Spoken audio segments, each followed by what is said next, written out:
What is up, everybody? Another week has come and gone, and it is Friday, and it's time for Indie Alley, your combination, your amalgamation of comics and wrestling, where we share our passion for what happens in the ring and all those great indie comics. Fred, we had a great week last week, I think.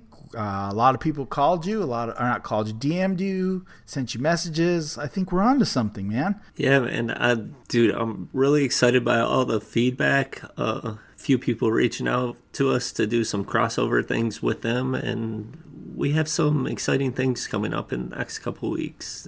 You'll have to stay tuned. Stay tuned. We're growing, we're experimenting, we're trying new things. So in the next few weeks, you'll see some different things. Hopefully they all work. Hopefully we don't do some bad WWE gimmicks that fall flat, but we're going to definitely try a bunch of new things. That's good shit. Yes. That was my Vince McMahon for all you people that don't know. Sorry. How could you not know? Well, before we get into our comics for this week, I was talking to you. I go, we'd be remiss if we didn't mention that the bad news today of finding out that Vertigo is closing down. DC Comics will no longer do the Vertigo imprint, and wow, that's such bummer news for fans of indie comics, huh? Yeah, it's kind of sad because I look back at my shelf and I'm seeing all these Animal Man's big sweet tooth books. Vertigo has always been something kind of special to me, but I'm saddened. But it's okay because the people of Vertigo that I was big fans of, like Karen Berger and Shelley Bond, started their own companies, publishing companies, Berger Books for Dark Horse and Shelley Bond with Black Crown books. I get those feels still. I'm not looking forward to like the DC changing into the Black Label because I think that's just they're just trying to, how would you say, just trying to make some extra money, but don't want to actually keep the imprint. I'm not feeling it. I posted earlier before our show that I need to get to the LCS and get those Vertigo books that I don't own yet with the Vertigo logo, because, you know, getting one of these books with the Black Label logo on it is like buying a concert t-shirt at Hot Topics, man. That's such a poser move. I mean, you know, you didn't go to the concert, and if you're not reading a Vertigo comic with the Vertigo logo on it, I mean, I'll forgive those generations that haven't come yet because they'll have no choice unless they, find it in a swap meet somewhere or in the back of an old shop. But come on, man, go get it in Vertigo. Yeah, you don't want to go to a Hot Topic. That's not punk rock. That's emo. That's not real. So, but yeah, bummer. I mean, for you wrestling fans that are like, what are they talking about comics-wise? Think of the day you found out ECW was done. The day that WWE bought ECW, and that greatness that ECW was, that special thing was done. I'm not talking about what they tried to do later. WWE version of ECW. I mean the real ECW. That's what we're losing in comics today. We were losing the ECW of comics. Yeah, pour one out for the homies. So yeah, your favorite would be Lemire's Sweet Tooth, huh? That would be your top Vertigo. Yeah, probably that, or maybe Scalped, or Lemire's Animal Man, or even Snyder's Swamp Thing. They're all up there. So many. Every time I think about it, another one comes to mind. I did one of those, what are your favorite 5? And after I did it, I go, wow, I should have put this one in there. Oh, I should have put that one in there. Oh, I forgot that one. I could do a 20 and still have some left off that are great books. Oh, well. Well, onward. And I'm sure we'll get, like you said, some great books from Black Crown and Berger Books. So. Oh, yeah. They'll be featured on here. All right, well, let's get into our comic books for this week. All number ones. So the thing with number ones is you don't know what you're going to get. So I'd say we got an eclectic mix of books this week, wouldn't you? Some like head scratchers in a good way, but definitely some interesting reads. Yeah. Okay, so the first one is Banjax number 1, Chapter 1, The Cure. A wholly original and delightful twisted deconstruction of the superhero genre by Hollywood screenwriter, aberrant scribe, Ryland Grant. So the character Lard Mason, a disgraced former superhero, is diagnosed with terminal cancer, brought on by years of using his powers, defending what he has deemed an ungrateful and ultimately unworthy city is literally killing him. With just months to live and a legacy hanging in the balance, Mason launches a violent and misguided death wish-like campaign to purge the city of supervillains before he dies. Written by Ryland Grant, art and cover by Fabio Alves, colors by Edson Ferreira, letters by HDE, published by Action Lab Comics. Banjax, it definitely was a different book for me, a different feel. It's not like your normal indie books. It's a little far out there, a little aggressive with their maturity level. I think it's like, wouldn't you say it's like an MA book? Definitely. Language, situation, yeah. The violence. Yeah. Yeah, this book right here, like Banjax, he's kind of like a vigilante character, so I was down for that in the beginning.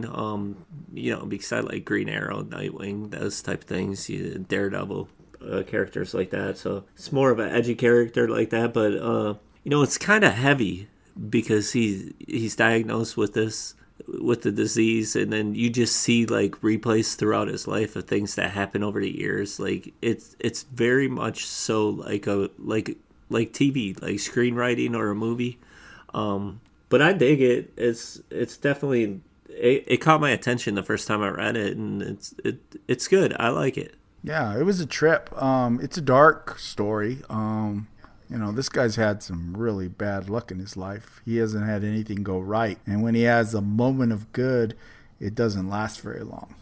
It was told in a real interesting way. That's what threw me off, is like you said, he starts in the, like the solicit says, he's diagnosed with cancer and he's being diagnosed in the doctor's office. And he basically flashes back and shows us his whole life up until, after he leaves the office with the cancer. So it was a weird, like most of the books in his head, him telling the story. There's very little dialogue itself between characters.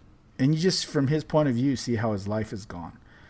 Very different, but like you said, this did feel like a screenplay. I could see this being the opening to a movie or the opening to a series or something. So I guess not your traditional comic is the best way I could put it. But it was a great looking book, a lot of great art. Yeah, the art was really good. I thought it was really done well. The colors, everything about, like, it was kind of like my first attempt to an Action Lab book, and I actually ordered his other books after reading it. I dig his vibe. It's definitely good. You should always check out like different books. Don't always go to like your Aftershocks, your Image, your DC, your Marvel, all that stuff. Try the other things because these guys are going to blow up eventually. We found that out with Vita Ayala over the years. A lot of other writers. Yeah, this wasn't my first role with Action Lab, but this was my first that kind of had this feel. I've read a lot of like Zombie Tramp and Spencer and Locke and things that are a little more humorous. A little on the silly. But this was not humorous at all, this. Right. It was more real, and I mean, like what happened in the beginning? Like they said, like the drug was called zapping or something, and it's like crack cocaine of its day. And it said after you do these things or something, like the adrenaline rush or something, you could be dead within 1 to 4 years or something like that. It might have even been less. I can't remember. But yeah, so they basically are like being zapped by some hero's powers so they can get a high. Yeah, it's pretty trippy stuff. Yeah, because I think it mentioned even in there that the potential, like the high was comparable to heroin or something, and people were like addicted to it somehow. It's definitely different. And the moment he becomes a hero in essence because he beats someone to death. Even though it's a villain, he beats him to death. This is a pretty dark book. This is not Batman No Kill. But I'm interested after like that last panel and stuff. I want to see who's getting their ass kicked next. Yeah, and would you say, I'm thinking also that number 2 is not going to be like number 1? Like maybe we won't have so much of this inner dialogue in number 2. Now that he's laid it all out. Yeah, because that's right. Because the first issue, like, he just keeps reliving throughout the years of his life, like little moments and stuff. So you get a glimpse of everything from him being an abused child to him like making bad choices after he breaks up with his wife, things like that. You know, you get all types of stuff. Like, it's all over the place, and it skips around throughout his life. And it happens in the matter of time that he's at the doctor's office hearing his diagnosis. So, like, And he's narrating all that. Right. Where I think maybe we'll get more traditional comic book action and some dialogue between characters and things. So I think 2 is going to be very different. Right. So I'm definitely coming back because I think I don't know, I can't completely judge it on one comic. That wouldn't be fair. No, you should never judge anything on its first time. What's your saying? Give it at least 2 to 3 books? Yeah. Give it 2. Say I do that with shows. With TV shows, I do all that stuff. I like my 3-episode rule to see, you know. Pilots are not always the best, and maybe the first comic, you just never know what the choice is going to be made, how they're going to lay the world out. And sometimes it's really good, and sometimes it's clunky, but then the comic kicks in, you know. Well, let's move on to our next comic. Our next comic is Jughead's Time Police #1. It's a brand new series. When Jughead messes up his Riverdale annual bake-off pie recipe so terribly, he is disqualified and banned from all future bake-offs. Jug goes to unthinkable lengths to fix his error. Time travel. Even Riverdale's most erudite teenager can't manage the delicate dance of going back in time, and poor Juggy lands himself in an epic battle to keep the time stream intact. I just said Juggy. Wow. Written by Cinna Grace. Art and cover by Derek Charm. Colors by Matt Herms. Letters by Jack Morelli. Variant covers, there's many of them, by Tyler Boss, Francisco Francavilla, Tracy Yardley, and Robert Hack, with coloring by Kelly Kirkpatrick. This is an Archie comic book, and the name is Jughead's Time Police. What did you think of this one, Fred? This book brought back memories of my childhood in Archie comics. This has totally that type of feel. Mm-hmm. I don't know, man. It was fun because it was a different pace, like from the other books that I read. You know, some of these darker horror books and stuff. I kind of found the comedy like Lever to Beaver-ish. Yeah. So that made me, you know, laugh at little points where, you know, Jughead makes the bad decision when he puts something inside his pie that he shouldn't have, and everybody gets sick. Food poisoning for everyone. They're all running to the bathroom, to the porta potties. I thought that was kind of funny. I dig it. I dig the art, everything. It made me, after reading this, like, I said to myself, I'm like, man, I need to start reading more Archie, you know, some feel-good stuff. I like Archie, but I've kind of embraced the new Archie. The Jughead Hunger stuff, Sabrina Chilling Tales, some of the darker horror, you know, Blossom 666, Cullen Bunn's book. So I was undecided on this one.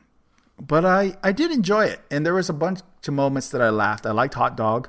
Hot Dog is Jughead's dog, if you're not an Archie reader. And his thought bubbles that he understands what everyone's talking about were hilarious. But it's you know, it's a silly Archie book. But it ended in a way to think we're going to get something very different from what the first book was. Like, he's going to go on some kind of adventure thing. Kind of like a Bill and Ted's Excellent Adventure, maybe, is a good way to think of it. Maybe he's going to, like, travel through time and do some crazy stuff. Yeah. So, but it was a good-looking book. Real simple read. I think traditional Archie fans will like it, especially the ones that haven't enjoyed this new turn with the horror Archie, a la Riverdale, which is a little more mature and has, like, kind of that Twin Peaks vibe. And someone who's looking for the old-fashioned, you know, malt shop Archie. Yeah, like you mentioned about Hot Dog. Every time I see that dog in comic books, I always think of, like, the Disney movie, The Shaggy Dog. Yeah. Things like that, because that's what, you know, I associate those type of things like Archie comics and those type of movies just growing up and childhood.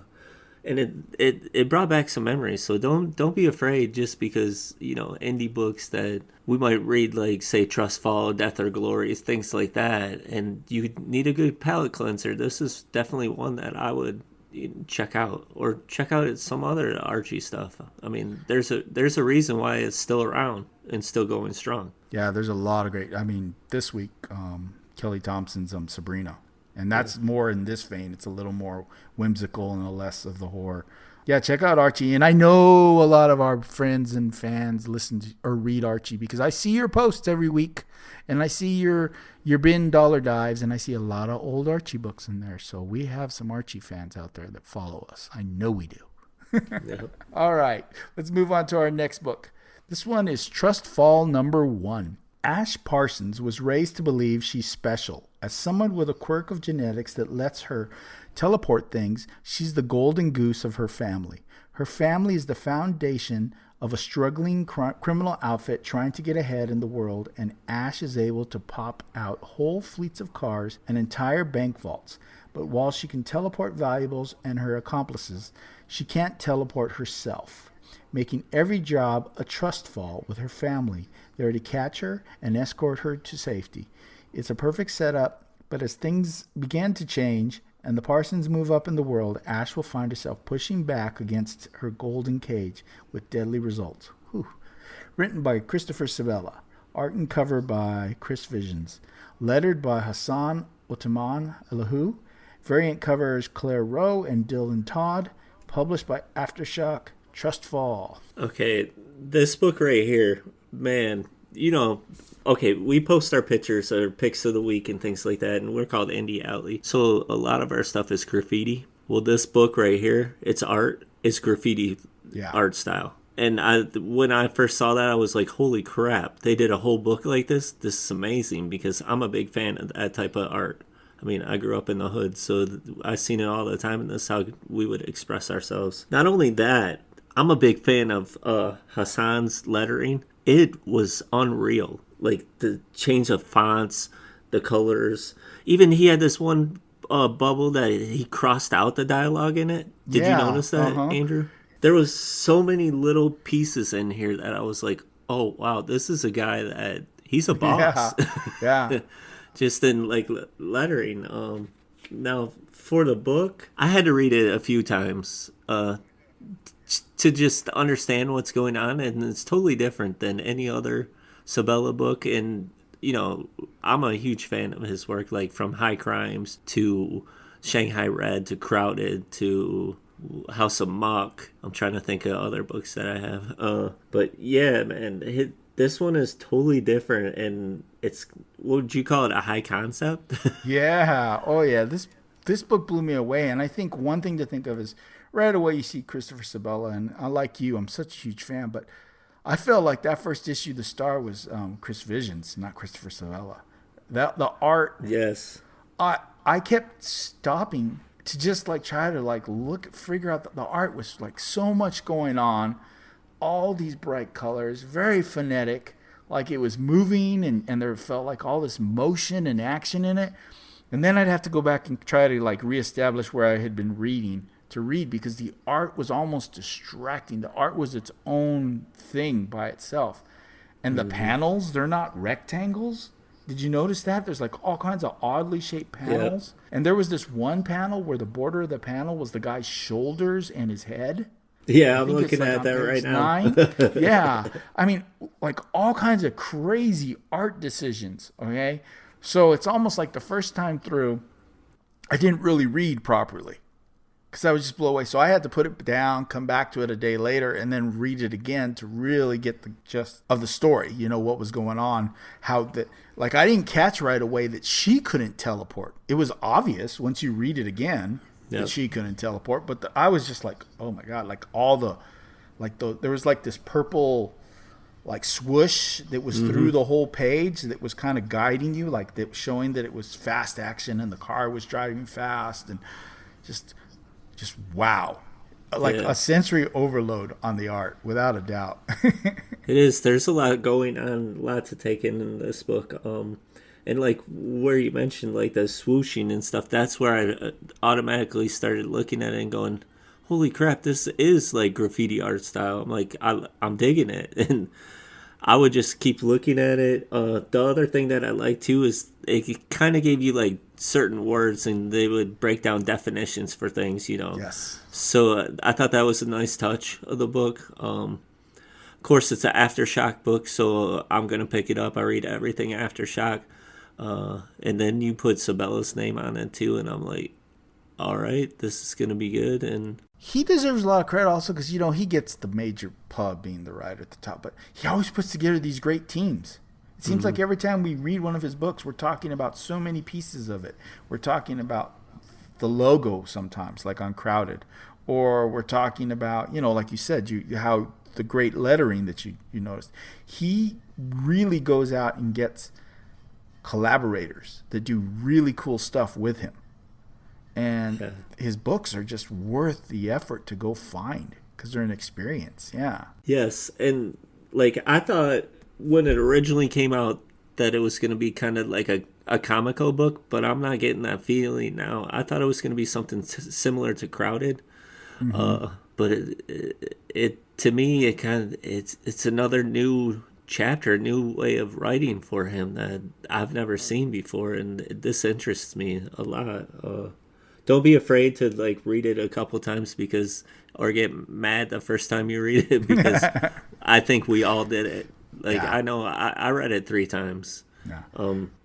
just to see if I was missing something. But then after, like you read the solicit, then I was like, okay, now if I would have read that first, I would have understood a lot more, a lot Yeah. quicker. But yeah, it's definitely worth picking up. Of course, I'm going to be a little partial because it is a Sebela book. So, I mean, go check it out if you haven't already. And go pick up some Aftershock books.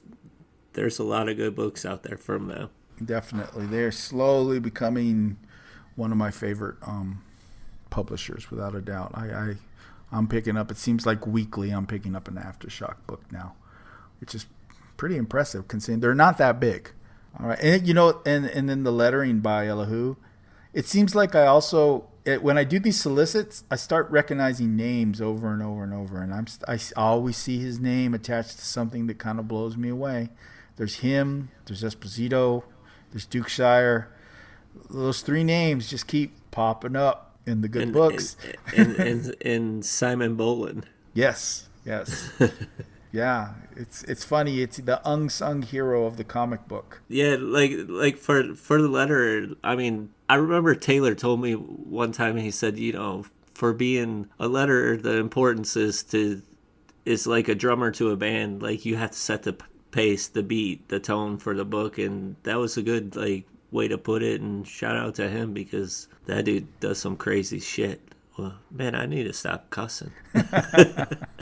It's because you did that Vince thing and you got that in your head. Yes, that's probably it. It's all stuck in your head now. My anger towards WWE. Good shit now. All right. You got to get that out of your system before Joey Donuts joins us. All right. Let's go with the last book. The Ride, Burning Desire #1. The Ride celebrates its 15th anniversary with a 5-part story from the award-winning team of Plastic, plus a special backup feature from Adam Hughes.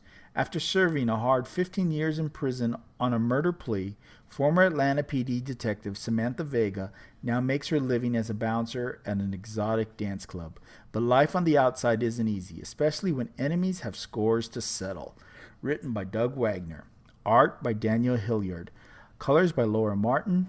Letter by Ed Dukeshire. There he is. Cover by Adam Hughes. But then the second story, called Sparkles, that's at the back, is written by Doug Wagner. Art and color by Adam Hughes. Also letter by Ed Dukeshire. So you have a little one shot at the back of this book. So it's published by Image. This is The Ride, Burning Desire. Fred, what did you think of Burning Desire? I thought it was the best book that we're going to do on the podcast today.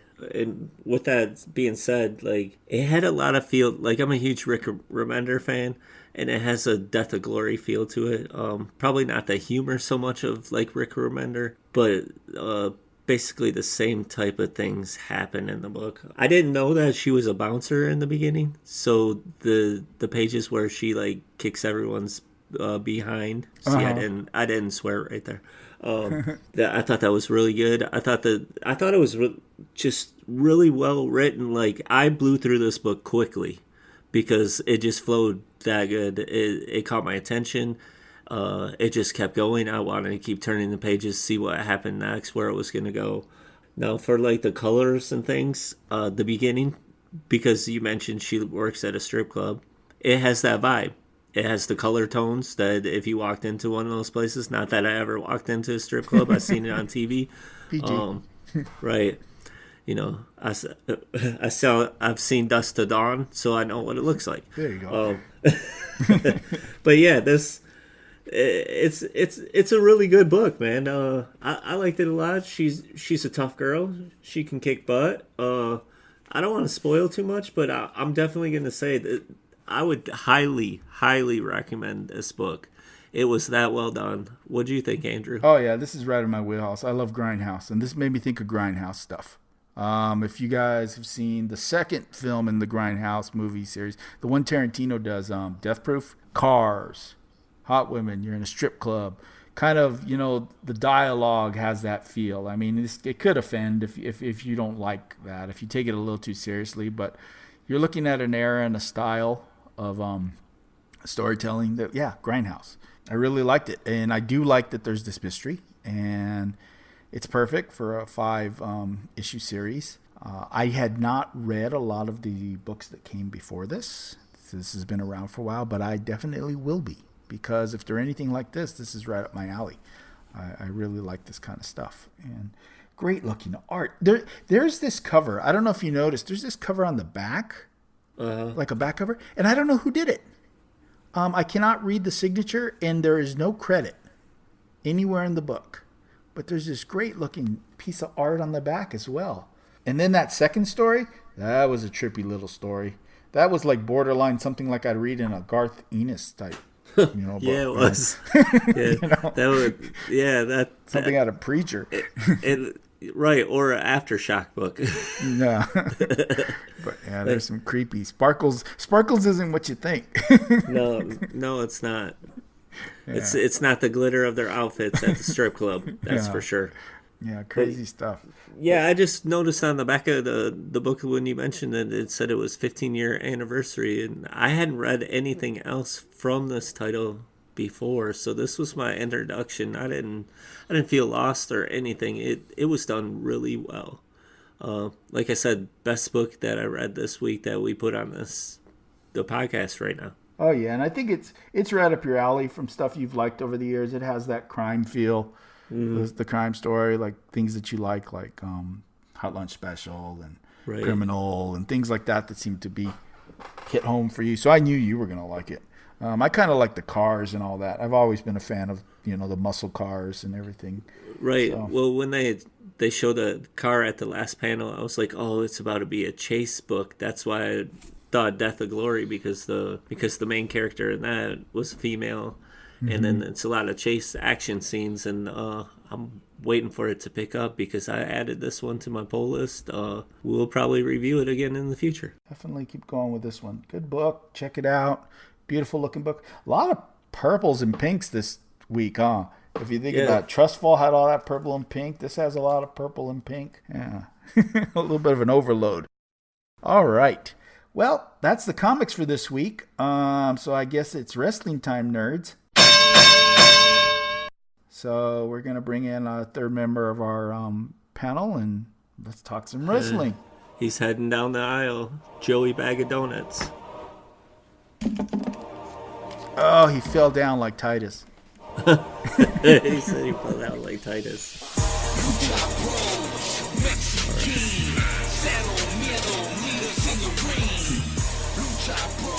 Ready? Right. Everybody situated?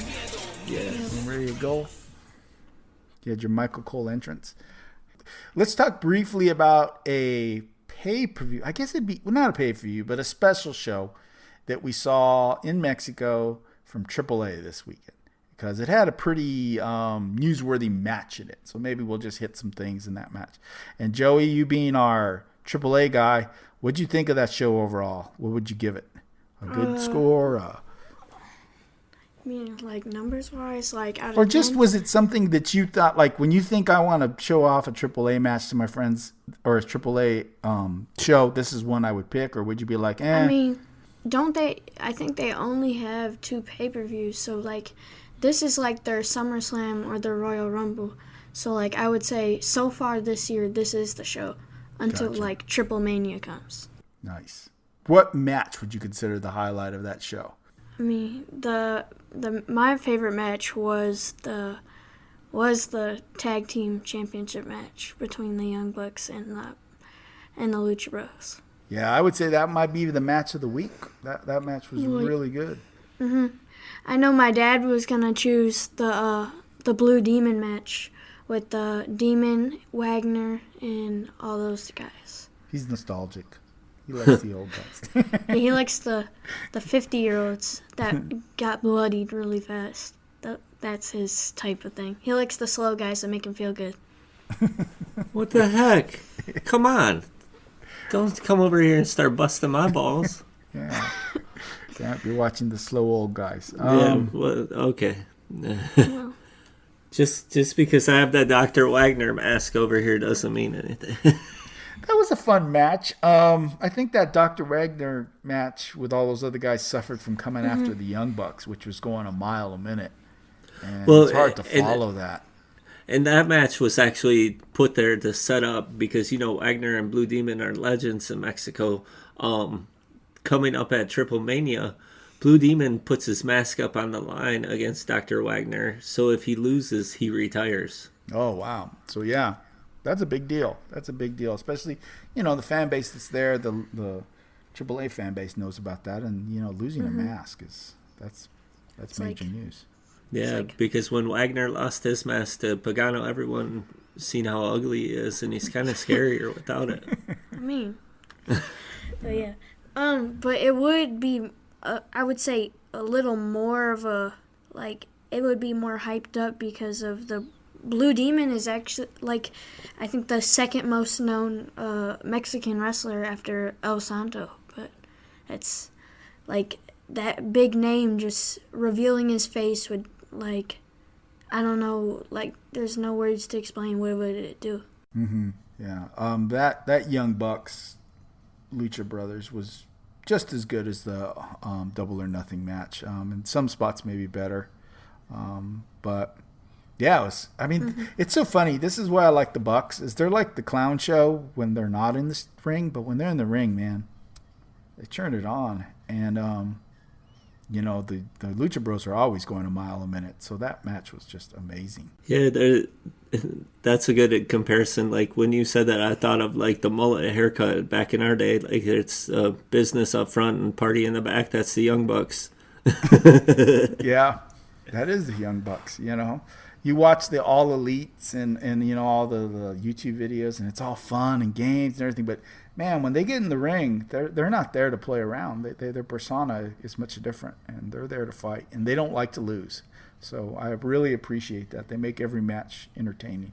And it was pretty much what we expected, when we were watching it. It was time for the AAA belts to go back to someone actually. Yeah, that AAA, and the good thing is, like, because they've been wrestling so much against each other, those 4 guys, like Ray Phoenix being the youngest of everyone, he's showcasing his talents and showing everyone, like, why he's one of the best in the world. Isn't that the Bucks' last independent show?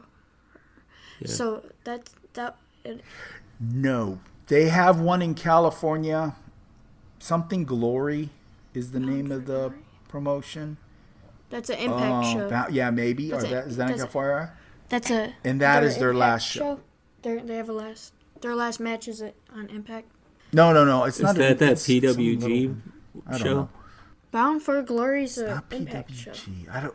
Okay, well, there's something about Glory in the title of this promotion's tag. So it's a 3-letter thing, and the G's in it, and the G is Glory. And I'll have to look it up afterwards.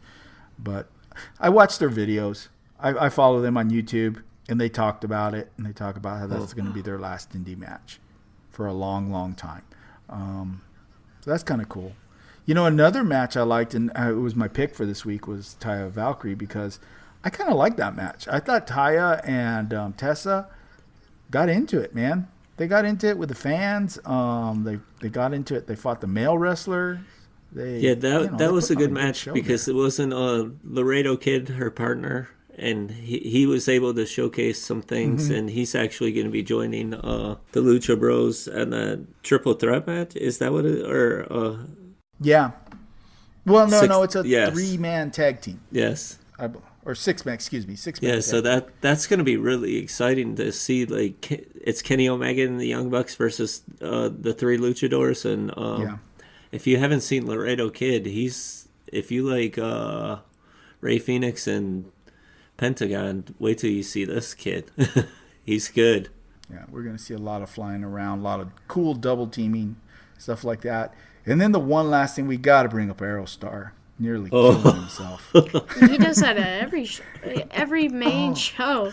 Did you see what happened to him? He just had he even said he was sorry to the fans on Twitter, and dude almost killed himself. I mean, jeez, Pete. Well, he came down so fast because he's so light that how's Monster Clown supposed to stop his fall? You seen? Oh man! Or you should have seen at what is it? Triple Mania? Was it last year or the year before? They put him on the same thing, but then raised it all the way up to the roof, and then he jumped off. And it was like at a football dome. Oh my God! Did they catch him at least? They caught him in the ring because everybody was there that time. Wow. Yeah, because I think what happened is it wasn't lined up right, so he only fell on Clown. Right. And the other guy to the left was supposed to be. So they were both supposed to catch him, but he was so far over to the right that it was just one person, and he couldn't do it. He came down too fast. I don't know. And like when he came down, I was like, oh man. And then you see like Killer Cross and Scarlett Bordeaux's face, like they were cringing because they knew he was hurt. Yeah. Like that was serious. Like that. Wow. Like if he wouldn't have caught Monster Clown that little bit, just imagine how hard he would have hit that ground. He'd have broken a leg or something the way he was coming down, for sure. Yeah. But that was some insane stuff. Right, but wrestling's not real, right? Nope. Okay. Not at all. It's silly. It's all scripted. Wrestling's real. People are fake. Definitely. Well, I liked it overall. It wasn't my favorite. I told your dad, I know you're going to be mad at me, Joey. AAA would probably rank a little lower on my favorite promotions. But he said you had a good description of what AAA is. Do you maybe remember what it is you told him when you were describing it versus CML? Oh, what? I don't remember describing like that age. All right. So the CMLL is like the NXT, I would say, because like they were the same company, which one of my dad's Mexican friends told me. Like I don't remember it like that, but I guess they split it up, and CMLL became like the NXT, and AAA's like all the older guys and the main event guys are all there. You said like they were Impact. The Impact of Mexico or something. Yeah, they're like the Impact because Impact has Sabu and those other guys, Rob Van Dam. But I mean, they got some good guys there still. Yeah, they do. They have They're losing some though. I guess What's happening? I went in wanting to see some of those guys you had told me about. I was looking for Bandito and some of these other guys that I didn't see because they're somewhere else. Yeah. So. The good guys come to the U.S. They lost. Well, I mean, Kalisto was there originally, which his dad is Octagon, so he had some beef with Pentagon Jr. But and then are they losing Phantasma, or King Cuerno from Lucha Underground? Like, what is it? I think he still works there, but he's not. He hasn't been on there recently. That was do they still have Angelico and Jack Evans, or are those guys done with AAA? I'm not sure. I think they mostly do like Lucha Underground stuff. I don't know if they do. Do they still do Lucha Underground? But Lucha Underground is kind of like dead. Some of those guys sued to get out of that contract even because there's no. But aren't they bringing it back though? It's as of right now. Okay, it's not officially canceled, But I heard on an interview that's because that's television talk, because it's more like a television show. And so just out of the blue, they can decide But to I mean, greenlight a those season. guys were mainly AAA talents anyways. They pulled everybody from AAA to be on that But they show. couldn't work anywhere else, so some people sued. There's certain wrestlers that actually sued them to get out because it's like, we can't work and we're not getting paid because we're not doing a show. Well, because you're on break forever. Their main event guys all left, I think. Like Ricochet or Prince Puma left, Loki left, and what's his name? Mundo or Johnny Impact. Those were their main event guys, and they left. So that's what it like disappeared. It's mostly for the Netflix guys that they have wrestling on here. Let me see it. What the? Wild. I liked it. I thought it was different. It really showcased a lot of interesting people. They got their chance on Lucha Underground. So while it was around, it did something good. Mm-hmm. All right. So what do we want to go? ROH? Did you guys watch this week's episode of ROH? Yeah. Yeah. I thought it Ring of Honor this week was much better than the past 3 weeks because we only saw the Allure after the commercial break. And that was it. We got no Bully Ray this week, so that was a bonus. We're winning, like Charlie Sheen. I thought like the Briscoe package was good. The Bandito package was sweet. My favorite part of that show was the Shinobi Shadow Squad with Cheeseburger versus Lifeblood and PJ Black. I thought that was the best match on the show. What did they have? Tamatonga, the Gorillas of Destiny's brother for the first match? Yeah, Hiccolo. Yeah. So, I don't know what to say about that match, though. But I would agree with my dad with the Lifeblood, Cheeseburger, and those guys' match. I like Lifeblood. They show up. Every time they're in a match, they show up. They may not be top of the card. They may not be world beaters, but they show up. Every time they're in a match, I seem to be entertained. Yeah, it seemed to be a consistent. Yeah, and then the PJ Black kind of fits well with him. The finishing move was sweet. I thought that was, what was it, a 450 double foot Finn Balor stomp on the middle of that guy? Yeah, right. I'd never seen that before. I was like, whoa, that was pretty sweet. Yeah, they worked together well. There was a lot of tags, even with PJ. They incorporated him with some other double teaming. It was really good. Yeah. It was probably the best. It was better than the main event. The main event was more... I enjoyed the main event only because I enjoyed Taven on commentary. Yeah, he stole the show. No one's done commentary like that since Bobby the Brain Heenan. So that was entertaining. I mean, him setting up and talking about Cobb and everyone else and how great he is. Yeah, good stuff. What did he say? He said, could they... He said something. He was like, "But could they beat Matt Taven?" Yeah, exactly.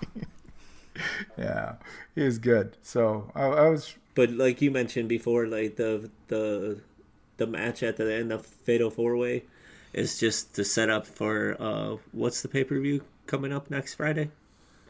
Is it best Slammiversary? Is it best in the world, right? Yeah. Okay. But are they meeting each other in Best of the World? Or are they meeting each other at Slammiversary? I don't know. Their main Cobb is fighting Taven. Right. Okay. What's with the PCO thing with the suicide dives? He was like, did he want it? I don't know. He took a bad bump off the side of the apron too, man. That guy's nuts. Yeah. It's really nuts. How I watch him. He's in his 50s. He's like a AAA main eventer. Wow, but no, this guy hurts himself. I mean, he does some crazy stuff. Yeah, that was it wasn't a bad match. I guess WWE has ruined the multi-man match for me. Every time I see that there's going to be more than 2 people in it, I get like, because I have to watch so much of that on Raw and Raw and SmackDown over the last few years. It's like, I don't get excited for that, but. It wasn't a bad match. Like you said, this was probably one of the better of their ROH. The Allure thing was funny. I mean, when I was sitting there and they went to commercial, I just laughed. And I come back and it's already over and they're not going to fight. I go, this is just perfect. Yeah, we popped. This is just perfect. we popped big time at home. Like, we got out of our seats and cheered. So I was like, oh, great, we're not going to see them. This is amazing. Awesome. You know what's sad, too, is Kelly Klein. She looks like she's ready to fight, and then they just... Yeah. And she's the kind of, like, old school baby face that I don't think she can get over by herself. Like, she doesn't have those Tessa Blanchard, Becky Lynch type skills. She needs a good heel, and they're not giving her one. I really don't think these Allure girls are going to get her over. Right. You know? And Klein can wrestle, and she's a really nice girl, and she's a perfect baby face with the right... But they need to have, you know, somebody that makes us care. Somebody fighting her other than these mean girls from the, you know, 80s that are still around. Yeah. With their Aquanet to spray in their eyes so they... Yeah. Exactly. Oh, we're going to spray you with... And draw something on your head with the lipstick. It just... Yeah. No, it doesn't work. I mean, they need somebody to push her. Somebody... Because she's a good wrestler, and I think she could be a good champion, but she's the kind of champion that needs a good heel. Send her to Impact. That's just my 2 cents. Oh, she'd be great in Impact. Well, she might get lost in Impact, actually. Right. She might be a little too bland for Impact, because you have to really stand out. Impact has a lot of good wrestlers. Yeah. They should put her against, like, Jordan Grace and see what happens. Mm-hmm. So let's move on to Impact then. Are we going to do the Impact from last week, or are we just going to skip it? Because tonight... We did Impact last week. Did we? Yeah. Okay. Because we recorded on Saturday. Right. That's right. Okay. So we've already done Impact. Mm-hmm. All right. And they're wrestling tonight. And, yeah. The only news, I guess, is Scarlett Bordeaux is gone. No more Scarlett Bordeaux in Impact. Where do you think she lands? Anyone have a choice where they'd like to see her? AAA. AAA. She speaks Spanish. I think there, and then possibly maybe AEW. I don't want to see her in anything other than AEW. So I don't think they're going to do her justice. Right. If she went to WWE, they'd turn her into Sable. Yeah, I was telling Matt that our friend Matt, who runs the Regular Guy Wrestling Podcast, what's the full title of it? Yeah, you said it right. Okay. That I think they'd turn her into Lana. At best, she'd be Lana. And if they send her to NXT, forget it. She would never get out of NXT. They just wouldn't know how to use her right, I don't think. She needs to go somewhere different. So AEW. AEW. I'd agree. But the trick is, she's going to go wherever he goes. So that's the thing that's going to get her signed. See, he should go there too, because they need like a big guy that's going to tear the place up. Isn't that what you guys were trying to find, like on that first episode, where AEW needed a bigger guy? Yeah. Yep, and he would be that kind of guy. They don't have that big bulldog kind of guy, and I think they need one of those. So, yep, I'd be all for that. Him or Roosh or something like that, you know. All right, let's move on to MLW this week. I thought MLW was a pretty entertaining show. Advanced a lot of the stories. I like the fact that Contra's going to have a real match. You know what I mean? Low key knocks out, what's his name, the Sincario guy. Ricky Martinez. Yeah. There was some good stuff. And then Selena De La Renta running the show and telling us how to speak Spanish properly. That was pretty cool. Yeah, it was a pretty good show. It's always entertaining. My most entertaining part was when Jim Cornette got mad and he called Sami Callihan a gimmick. Well, Callihan spit water all over. Yeah, and I thought that was awesome. I thought that, like, even if he wasn't mad, he sure looked mad. Yeah. They should have hit him with the racket. Oh, it looked like he was going to for a minute. I thought he thought about it. But the first match was actually pretty decent. What was that? Ray Oris versus versus Flamita. Mm-hmm. Which was pretty good. We actually wasn't Flamita in AAA too? Yeah. This weekend too, so he's been pulling double duty. That was a pretty decent match. I mean, there was a few botches, but I mean, it happens. It's Oris. No one's perfect.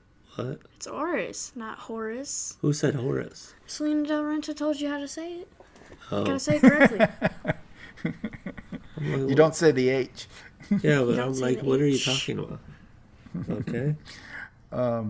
Yeah, that was a good match too. It just seemed like they hadn't worked together, and there were some pauses in the match. Like they weren't sure. Like maybe one person wasn't where he was supposed to be, so they had to like kind of reset. Mm-hmm. But yeah, and I think that's another person that maybe she's looking at to add to Promociones Dorado, because she's lost low key, so she needs to build up again. And then we're gonna see Savio Vega. Ooh. Yeah, and it seems like she might lose Ricky Martinez soon because she was verbally abusing him in the locker room. Did she drop an F-bomb? I Yeah, can swear she dropped did. an F-bomb. I think Yes. like 3 times. I was like, whoa. I thought she said mother trucker, didn't she? Maybe. Yeah. Wait. It was close. It was real close. She got me. I mean, I'm used to her letting them fly in Spanish, but I hadn't heard her drop them in English like that before. And I was like, holy smoke. Well, So they let her get away with a little bit. Well, she was producing it, so she probably red lighted herself. She turned her head around like Mance Warner and said, "Red light on." All right, let's talk about Mance Warner and Sami Callihan. What are your thoughts on that big old redneck brawl? It's like something you would find at the truck stop down south. Fighting over a pack of cigarettes? Maybe, or yeah, I'm gonna leave that alone. I was gonna say something else, but I don't want to make PG. it. Yeah, I don't want to say anything else. Yeah, it was a good match. Actually, the build up for the match, like how Emma W has done it, it's been great throughout the time. Like it was really good storytelling throughout the match. Like even with like the hot sauce spot, things like that. I could do without the staple guns. But the staple gun on Warner's lip onto that door, I was like, ooh, man, dude. Did it really go through his lip? I couldn't tell. Or I was think he they may have just hit made it look like it? And I think, because it was his tongue, I think, not his lip. And so I think he the blood that was left there, he had in his mouth already. Well, yeah, because At least I hope so. they did put him in the trash can, so it might have had a little bit of something in there. They put him in the trash can, then came out all bloody. Wait, are you saying wrestling's fake? No. Oh, no. It's enhanced. Because it's real to me. He Ric Flaired it. He cut himself before the match. Very possible. Very possible. Yeah. Yeah. You know what I don't like? Whenever there's a Callahan match and I know it's coming and I just know it's going to gross me the hell out, the spitting, man. Yeah, that's so disrespectful. I don't I know. cannot Maybe it's do my that. generation. Like, you don't spit on somebody's face, or you don't touch somebody's face. But dude, he doesn't just like a little spit, like to say spit. He like, Like loogies. ugh. It's so Yeah. disgusting. You saw when they shook hands way before the match in their promo? What Oh, Warner yeah. did. I'm just glad Mance Warner won. He's a true heel. I enjoy him, and you got to have him around because it gives De La Renta all those great lines that we don't want to go away. Which Goat she called lover him and a all goat kinds of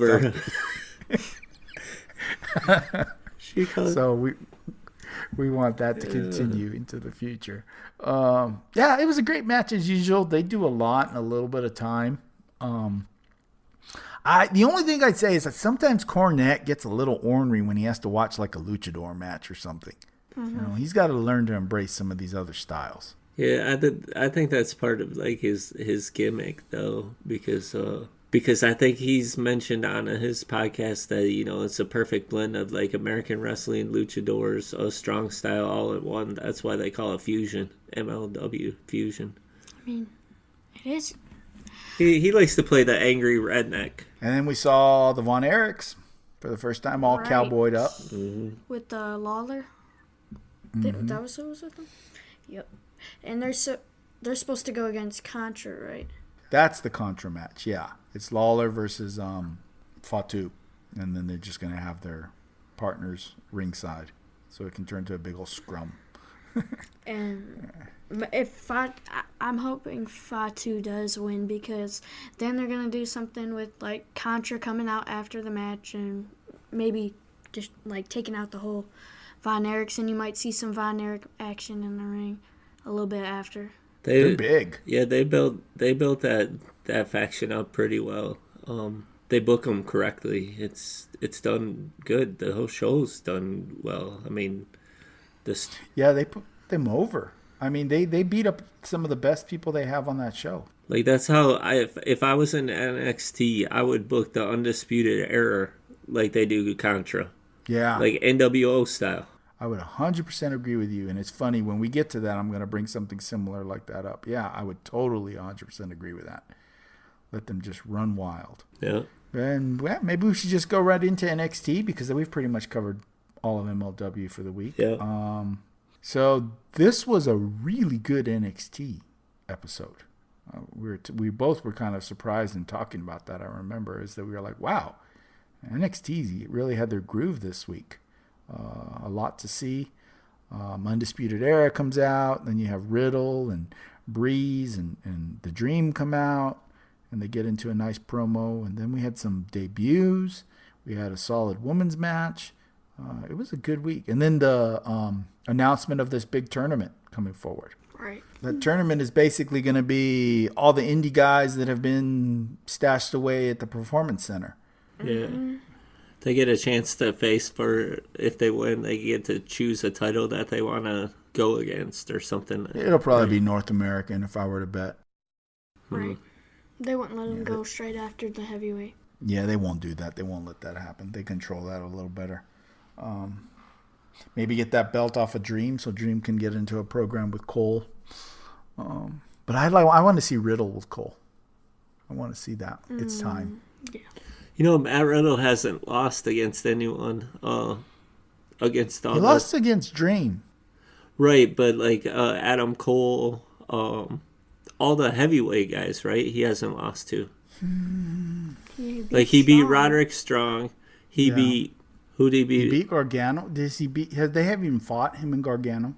Yeah, I don't know. Like I know he's beat two of the Undisputed Era because he's beaten Cole. Yeah. And he beat Strong just recently. Right. I feel like he fought Gargano in like one of his debut or matches. I feel like that's where they threw him in. I don't remember. I feel like they did, though. But we're getting to that point where it's going to be time soon. I guess it depends how long you want Cole to hold on to that belt. If they're going to do something fun, like you said, and make them like an NWO or a DX, because I got a DX feel. Like when they redid the intro to the show with nothing but Undisputed Era footage. Right.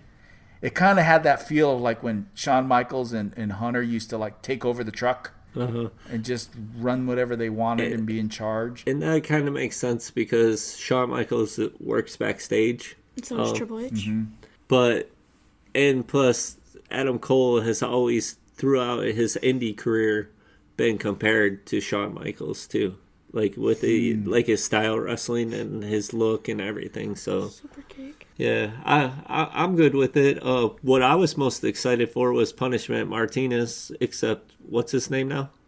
Damian Priest. Yeah, I was excited to see him because it's about time. Because last time I seen him wrestle is when he lost to Jeff Cobb for the TV championship. He got squashed. Well, that's when he was leaving, though, right? Right. So he had to put over Jeff Cobb, and he bounced. I hope he made the right decision. I just don't trust them. I don't trust them with him. Oh, man, I would love for anything for Aleister Black to be back there and those two be a tag team. Tag team? Wow. That's creepy. Those two dudes together is creepy. He kind of looks like a Aleister Black Baron Corbin. Yeah, a little bit. I know what you mean. What's the dude? What's the guy's name that played Machete? He's like a young version of him. Yeah, I know. God, I can't remember his name right now, but I know who you mean. Yeah. NXT, I don't know what they're gonna do because they have so much talent, and it seems like people from up top are coming down. I've seen spoilers for some of the upcoming episodes. There's more people coming down. All the guys in the tournament need to just be thrown in there because those are the type of guys that they need. Would you think NXT should go to 2 hours? Or the fact that NXT is good is because it sticks to 1 hour and you don't get bored? I don't think it should be 3 matches or 2. I think they should have at least like 4 or 5. They would have to go to 2 hours then. Right. But it doesn't sound good at 2 hours, but if you say more than 4 or 5 matches in NXT because they have the talent for it, it sounds It's just it depends on pacing. Like Raw or SmackDown, there's no pacing. Right. Yeah. But if they keep up like the 2 hour, don't they normally do their pay-per-views 2 hours long and it runs smoothly? I mean, why couldn't you do that? And I like their little vignettes that they do. Their vignettes are not your traditional backstage promos. They do some like produced stuff like that. What they did with Mia Yim this week, that was produced. That wasn't something they did on the fly. They actually filmed her. You know what I mean? Right. And gave it a gloss. And I was telling your dad, the big thing that I think why AEW is probably still the best right now is because their production level is miles ahead of everybody else. And they've only done one show. Yep.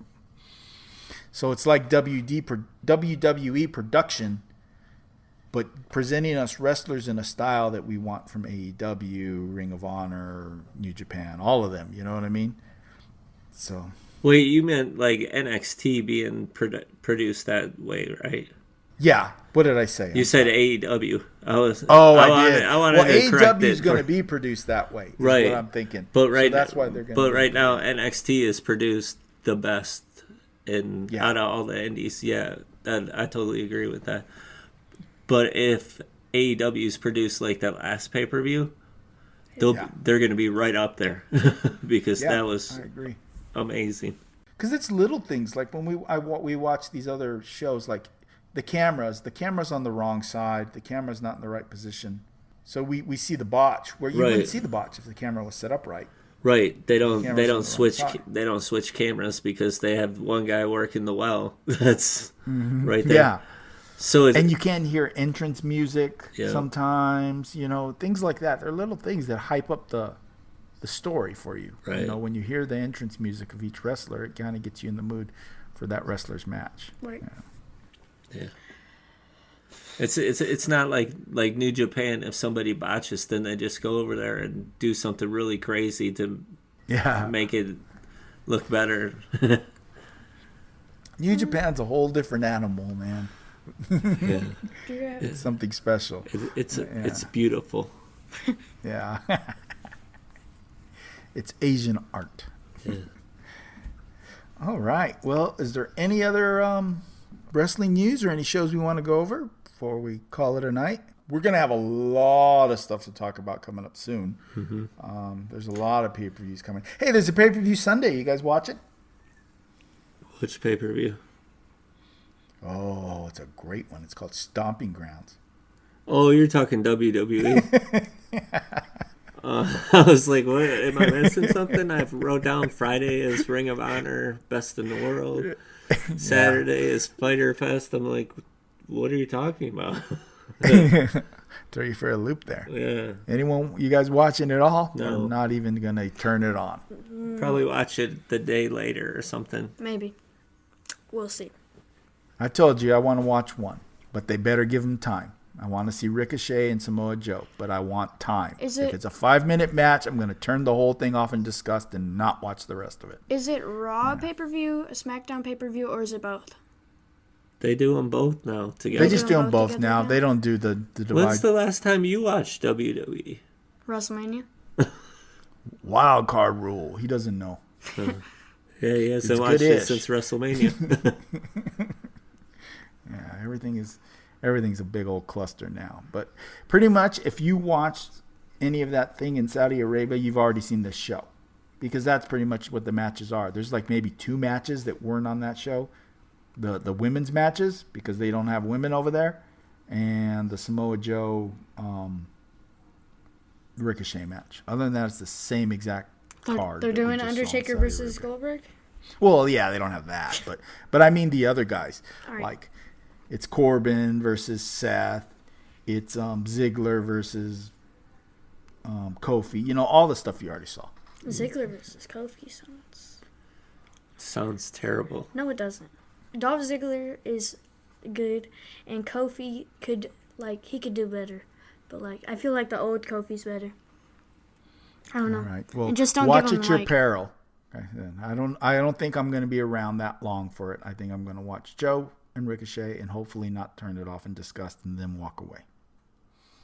As long as they don't give Kofi the mic, I'm good. They probably won't. They don't tend to give him a lot of promo time during the pay-per-views, so we'll be good to go. All right. I guess that's it for this week. We got a lot of fun stuff planned for next week. We've been talking about a lot of great ideas. We have some pay-per-view hype. We have an AEW pay-per-view. We have a Ring of Honor pay-per-view. We have a New Japan pay-per-view. There's going to be a separate show, a recap show for those 2 pay-per-views. That's right. We're going to do a separate. There's going to be just that, so there won't be comics on that one. With the special, or maybe we'll split it up. Like maybe we'll do like an all comic show and do an all wrestling show. I don't know. We'll figure that out because we don't want to do like a 3-hour show. One more thing. When does the NXT what is it called? The tournament start? Ooh, I don't know. Good question. I thought they said next week, didn't they? Next week. They showed us a bunch of matches for next week. They sound good. I am hoping it's not part of regular NXT, so they can give it true time. I want it to be like the Mae Young Classic. Like the Mae Young Classic was its own thing. Or the Cruiserweight Classic, you want? Mm-hmm. You tuned in, you watched it. It had nothing to do, it had its own length, so that they could give the matches the justice they deserved. So it wasn't under time constraints and having to still fit in all the storylines of NXT. So that's what I'm hoping. I'm hoping it has nothing to do, but I may be wrong. So this is the part where we should hit our Twitter handles and yeah, let's tell everybody where they can find us. Tell us what they liked, didn't like, what more we should talk about. Yeah, you can find our podcast page at Indie Alley. You can find me at Comics Fred. Andrew, where can they find you? You can find me at Real Comics, 2 E's, REEL Comics. Yeah, hit us up. Let us know what you thought of the comics we reviewed this week, if you're reading them too. If you're thinking of purchasing them, or there's a comic that you want on our radar. Also let us know if there's a certain show that we're missing that we probably should check out. There's a lot of indie shows. I think also that same weekend, Fred, there's a Rise show. You know what I just thought about? I was watching, sorry, before we end this, I seen, what is it, Wrestling of Hollywood, and it was David Arquette wrestled. Oh, he was on that show on the most recent episode on the Fight TV app. You can watch it for free. And it was actually pretty good. David Arquette, like, nobody does facial expressions like him. It must be all that acting in those movies because it was good. I think that same company has an Arizona show. In Arizona, yeah, they have one in Arizona, and I tried to watch it. It's not. I actually stayed on the Hollywood one because they showed the beginning. They showed some, wrestlers that you will know if you watch indie wrestling. Just not a bunch of guys that you find at like the grocery store bagging your groceries. Well, wait, do they still do that? No one bags their groceries anymore. Does your grocery store still bag your groceries? Yes. They bag them at Whole Foods. Okay, that's it. Because our local Trader Joe's, our local grocery store doesn't even have baggers anymore. The people that run it, they do it like Walmart now. They have that spinny thing. So. Oh yeah. But yeah, I'm sorry. I was trying to be funny. It didn't land. You're not funny. Yeah, sorry. Because it was an old joke. Yeah, old man joke. That's a dad joke. But anyways, yeah. That's if you want to see David Arquette wrestle, I have seen him in the past wrestle like a death match where he was like seriously bleeding all over the place and crazy. And for them people to say that he doesn't like wrestling and he's not a wrestler, this dude puts his body through some stuff that he likes to prove it. Before Double or Nothing, he was on one of the All Elite skits. They were backstage at some show, and he came up to the Bucks, and he was talking to them and trying to and they were acting silly like they didn't know who he was and this and that. And they end up in the end giving him a double super kick in the face.